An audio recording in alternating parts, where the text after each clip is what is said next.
बांझ है, तू अबला है, तू कुल्टा है, तेरे बच्चे नहीं हो सकते, ऐसे ऐसे डायलॉग्स अगर हमें सुनने को मिलते हैं हमारे देश में तो सिर्फ और सिर्फ लड़कियों को सुनने को मिलते हैं।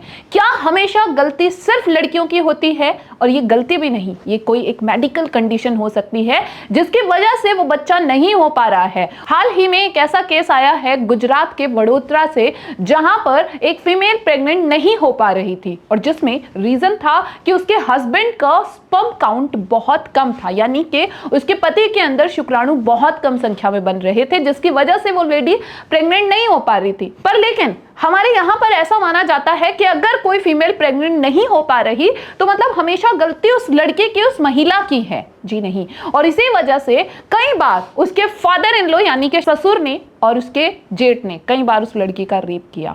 अगर मैं आपको बता दूं तो बंध्यता यानी कि इनफर्टिलिटी, जिसमें सिर्फ और सिर्फ महिलाएं ही जिम्मेदार नहीं होती, कई बार यहां पर मेल भी जिम्मेदार होते हैं। अगर मैं आपको बताऊं तो हालांकि आज के टाइम पर ऐसे ढेर सारे जो है हमारे पास टेक्निक्स हैं जिसके थ्रू हम इनफर्टिलिटी को कम कर सकते हैं। जैसे इसी में एक सबसे बढ़िया एग्जांपल है टेस्ट ट्यूब बेबी का।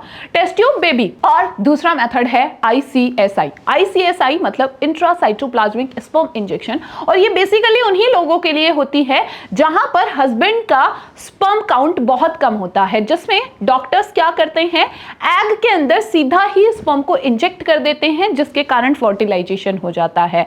तो थैंक यू एवरीवन, जुड़े रहें ऐसे ही बेहतरीन जानकारी के लिए RWA ट्यूशन क्लासेस से।